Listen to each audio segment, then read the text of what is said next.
Windio held on tightly, but the force of the tunnel was just too great.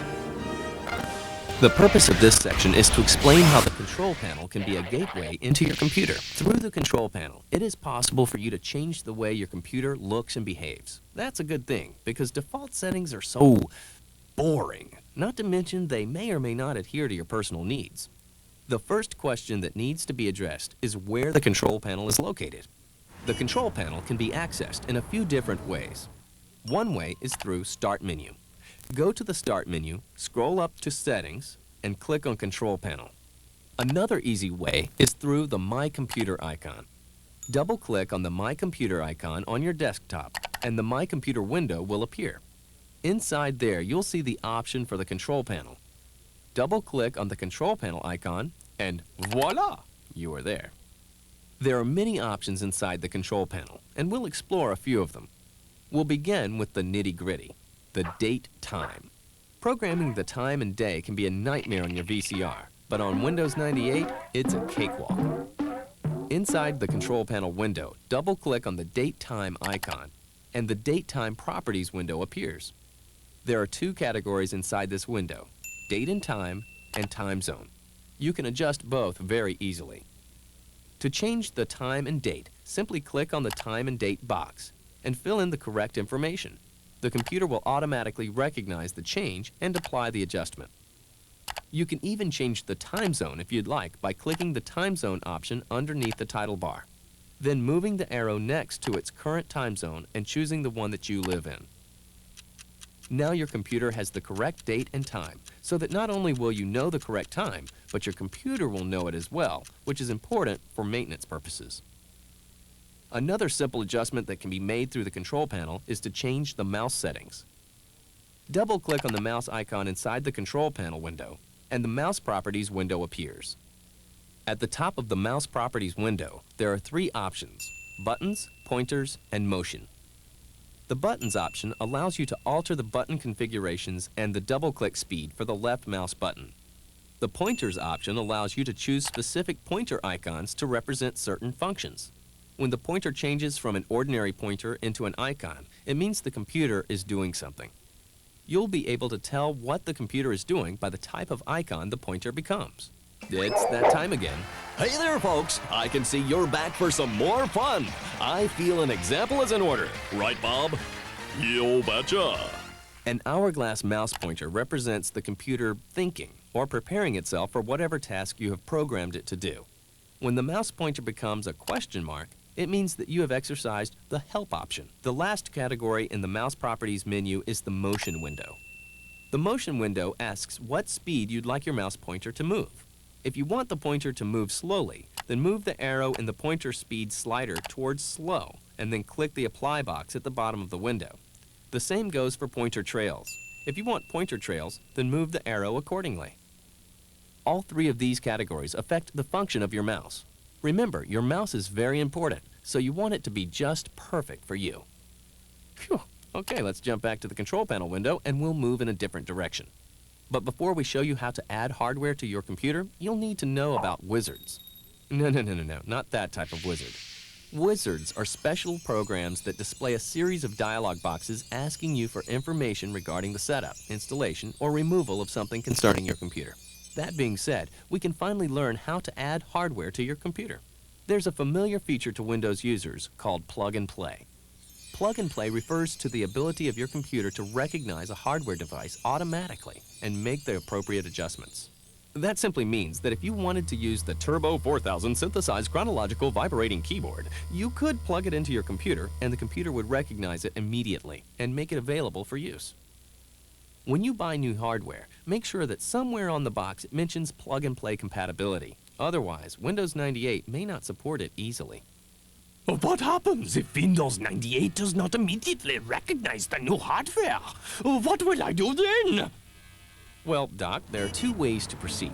The first way, the hardware device will probably come with an installation disk or CD that will guide you through the installation process quickly and painlessly.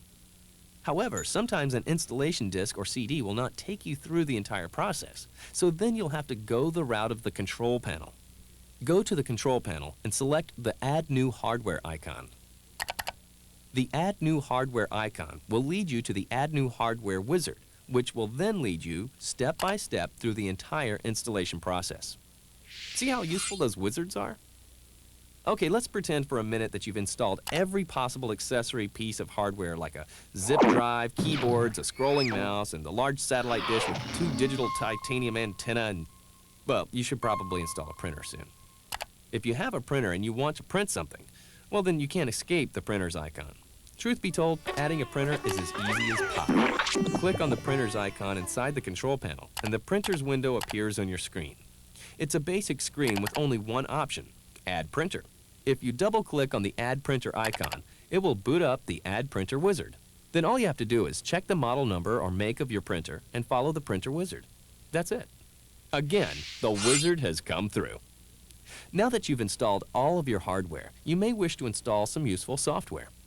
Luckily, Windows 98 has recognized that many computer users like to install their own choices of software. There are 2 ways to install software programs, both of which are very easy. Windows 98 has a feature called Autoplay, which basically means that when you insert a CD-ROM disk into the CD-ROM, it runs the application automatically and will take you to the program's installation wizard. But if that doesn't work, read the instructions that come with the software. Certain software programs have specific requirements. You can always refer to the Add Remove Programs icon inside the control panel. Double-click on the Add Remove Programs icon and a window appears. This window will instruct you as to what steps should be taken to install the software. If you look at the top of the Add Remove Programs window, it will ask you if you want to install a particular software program from a CD or a floppy disk. Click Install, and a dialog box will appear asking you to insert either the CD or the floppy disk. Once you insert the appropriate CD or floppy disk, simply follow the Add Remove Programs wizard directions. So far, we have discussed the control panel in terms of mere practicality. Let's move toward more aesthetic issues, like designing your desktop and display features. Go back to the control panel and double-click on the Desktop Themes icon. The Desktop Themes window will allow you to customize your desktop. On the screen, you'll notice your desktop along with your current display features, like active window, window text, message box, etc. If you click the arrow next to the box that reads Current Window Settings, a list of other theme options pops down. You can choose whichever one you like. You can preview them first in the small window underneath the current theme bar. In fact, you can preview anything you want without having it applied to the settings of your computer. Want to preview a screensaver? Want to preview some different pointer icons? How about some sounds? No longer are you a slave to your default settings. You can mix and match as you please. Let's suppose that you set your desktop the way you like it, but you'd like to change your display features. Simply go back to the control panel and double-click on the display icon. The Display Properties window appears. At the top of the Display Properties window, you'll notice 6 different choices: Background, Screensaver, Appearance, Effects, Web, and Settings. The Background option allows you to customize the image seen on your desktop. It's similar to desktop themes, except that it does not alter any other display feature. Choosing an option inside the Wallpaper box can change the background of your desktop, but keep the other settings where they are. The Wallpaper box will automatically preview your choice in the small window above. Moving right along, the Screensaver option allows you to choose which type of screensaver you'd like. A screensaver is a way of preventing images from being burnt into your monitor screen. A screensaver pops up when your computer is on, but just inactive for a few minutes. Windows 98 has a variety of screensavers to choose from. The screensaver option will allow you to pick and preview any screensaver that is available for Windows 98. Let's look at a few. Just so you know, this isn't what your computer really looks like inside. How about... Yeah, groovy. Hey, this screensaver is like having a self-cleaning aquarium, eh? Captain's log, stardate 400-2. The crew is restless and Spock has the flu. I've got to do something. That's just a sampling of the screensavers, but it's up to you to explore them all. You can also download a bunch of screensavers from the internet for free. A popular site of choice is shareware.about.com. The next category of interest is appearance. The appearance category deals with how all of your applications look. As you'll notice, this is similar to the desktop themes. The trick to the appearance category is clicking on exactly what you want to adjust. Let's change some things around. Hey there now, we've got a few examples to give out. But first, Bob, why don't you tell them about our sponsor? No. Okay, then let's just go to the example. Yes, let's click on the infamous inactive window. Let's make it yellow and make the font Tahoma, bold and size 18. Now let's make the message box green with 14-sized font. Remember, you are previewing it first before you apply it to the system. When you've finished making the adjustments, click on the box Apply and wait. Windows 98 will automatically reconfigure the look of all the applications for you. The next category is the Web category. The Web category will be discussed further in the next section, so don't fret. The Settings category contains information regarding the graphic display of your monitor, such as the color and the screen area. The color and screen area are going to be dependent upon the type of monitor and video card that you have. The best way to approach changing the picture settings inside your Display Properties window is to read your owner's manual and then experiment with all of the different settings to see which are good for your monitor. Remember that you can preview anything before applying your changes to the whole system. Oh my goodness, Windio! Exclaimed the guru. You're learning so much, my friend. You've learned about date and time adjustment, plug and play, adding new hardware, adding and removing a printer, adding and removing software, customizing your desktop, customizing the way your applications look, and finally, how to ride the computer tunnel. You have all the tools required for using Windows 98, said the guru. You mean I'm finished? Windio asked. No, not quite. This next lesson will be especially valuable. Pay attention. You are about to learn some tips and tricks for Windows 98.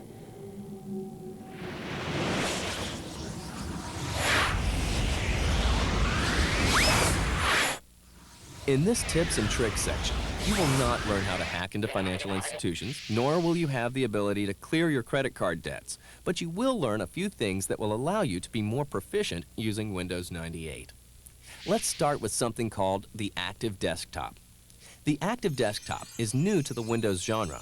It allows your desktop to hold web pages and mini programs. To turn on your Active Desktop, right-click on the desktop. A menu will pop up. The first option that you'll see is the Active Desktop. Click it. In the Active Desktop submenu, you'll see the Customize My Desktop option. Now click that. What's this? The Display Properties window? Hey, we saw this window before in the previous section. The Display Properties window opens under the Web category. Remember, in the last section we told you that we would discuss this section later? Well, here it is. Click the View My Active Desktop as a web page box, so there is now a check inside the box. Once you've chosen to view your desktop as a web page, you can turn on your Internet Explorer channel bar. The Internet Explorer channel bar appears as a vertical bar of various website categories on your desktop. If you click on one of those channels, it will automatically launch Internet Explorer and take you to the choice of websites. Whoa, Nelly! Hold on there, folks. Let's see what's behind door number 1. When we click on the Entertainment channel, a new window appears which has a bunch of great websites that pertain to the entertainment genre. This is how the Active Desktop can come in handy. You no longer need to waste your time looking for a specific website. You can have it waiting for you on your Active Desktop. Some other fun attributes that your Active Desktop can hold are mini programs like the Microsoft Investor Ticker, which is represented by a horizontal bar of streaming stock quotes. These stock quotes will tell you of the current prices on the stock market. But wait a minute. What happens if I find a website that I like to visit again and again and again? Well, if variety is the spice of life, then you'll need some different choices on your Internet channel bar. Luckily, it's a simple process. All you have to do is right-click on your desktop. A menu will appear. Click the Customize My Desktop option and the Display Properties window comes back up.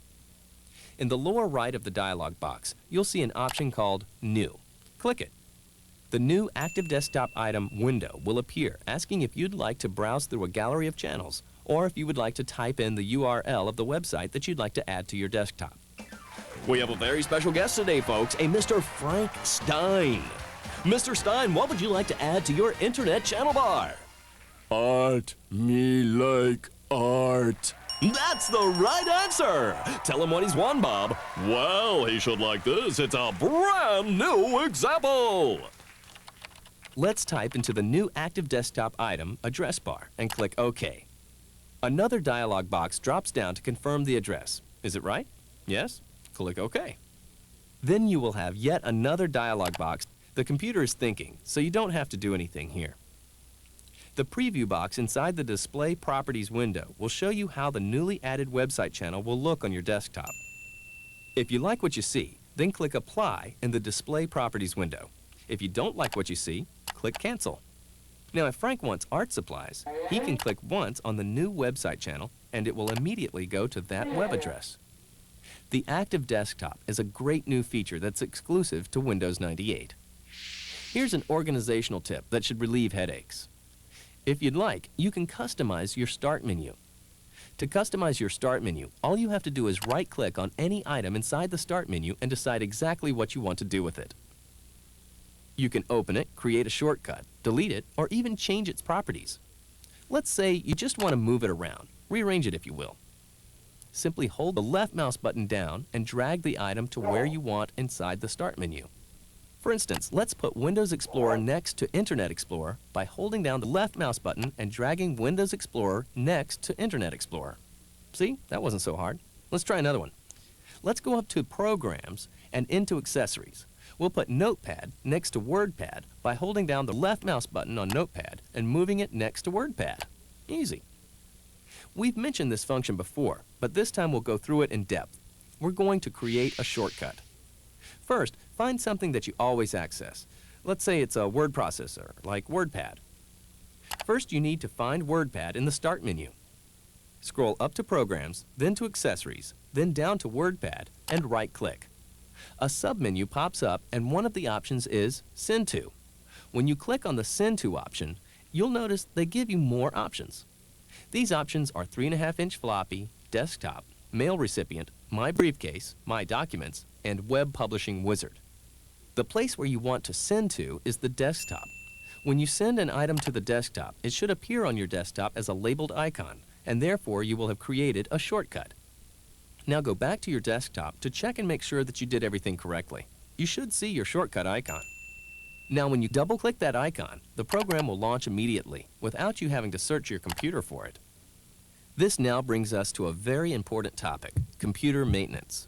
Computer maintenance is the most often overlooked task for new computer users. Like all equipment, your computer needs regular checkups too. Whew!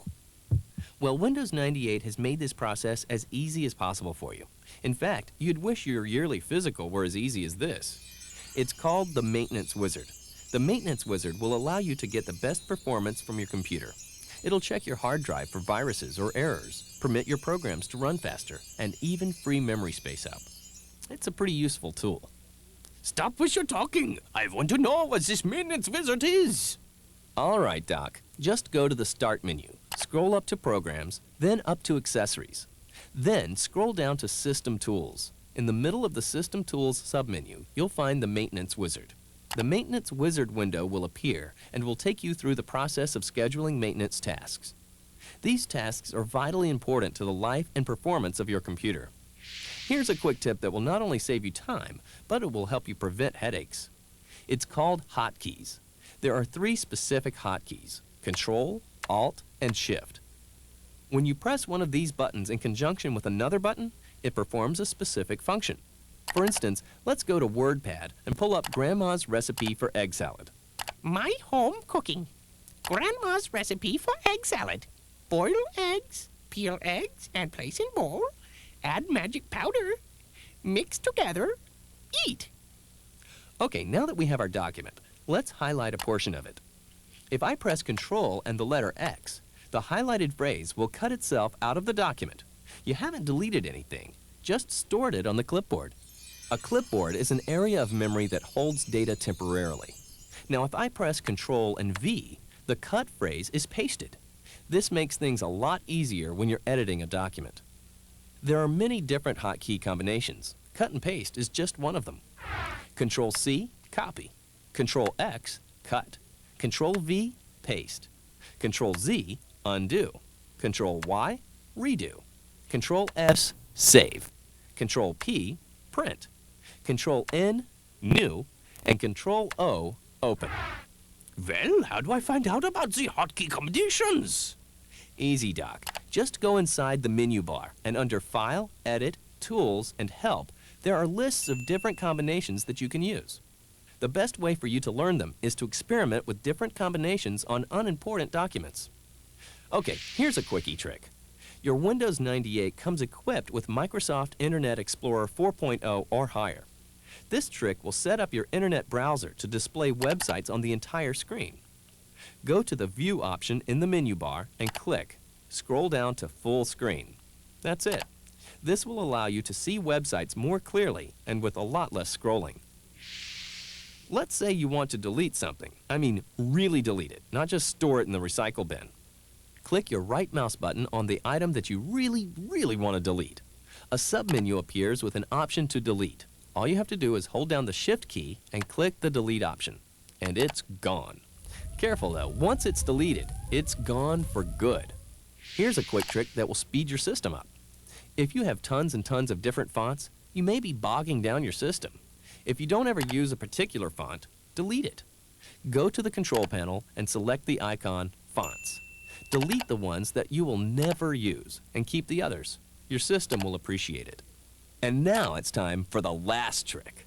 We're going to try to shoot Wendio out of a cannon, through the screen, and into your home. Please do not try this at home. Only those who have mastered Windows 98 can accomplish this death-defying act.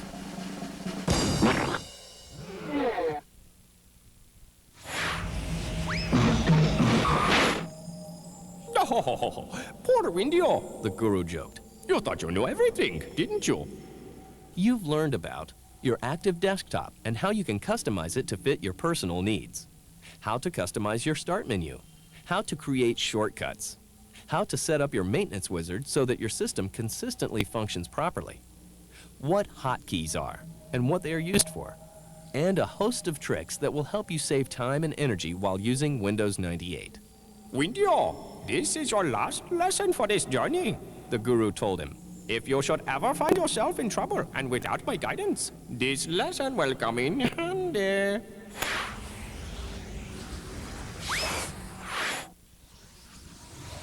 This video has been designed to give you the most informed, comprehensive lessons in basic Windows 98 computing. Unfortunately, however, we can't cover everything. So in our effort to prevent headaches, we've included this section that will help you deal with any unfamiliar Windows 98 feature. The Help system provides explanations and instructions to get you through any situation that may arise. Caution, the Help system is very dry and may cause drowsiness. Proceed with caution. The first normal question would be where to find help. Help is everywhere in Windows 98. We'll begin with the Start menu.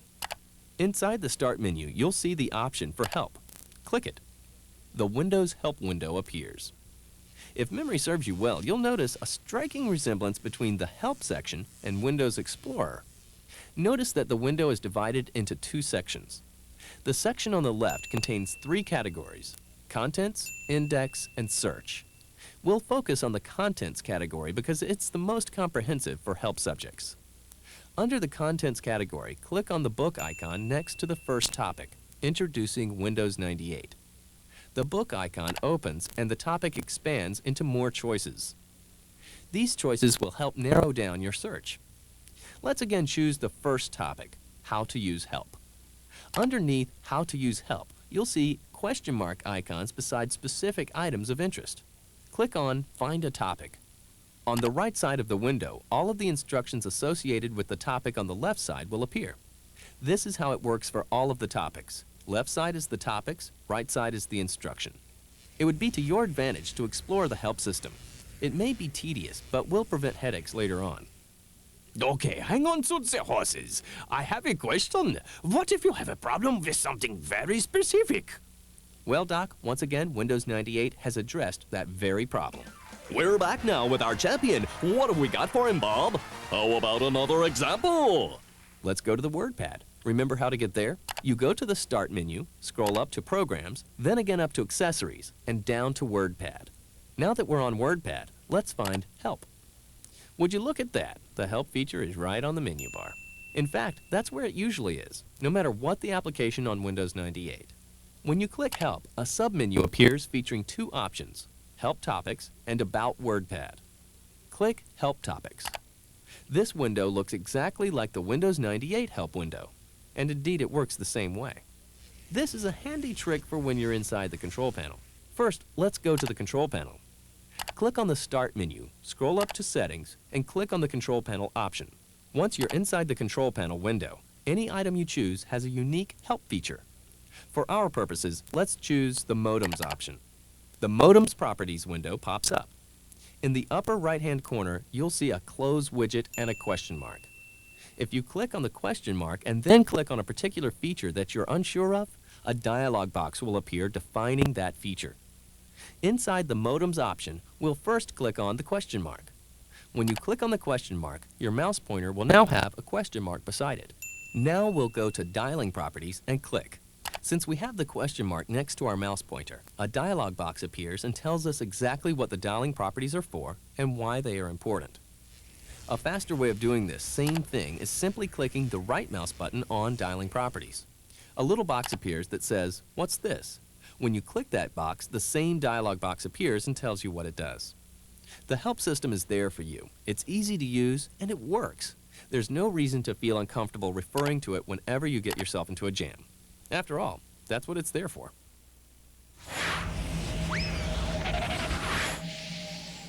Ah, Vinyo, you had a good lesson, yes? Said the guru. Good, good, good.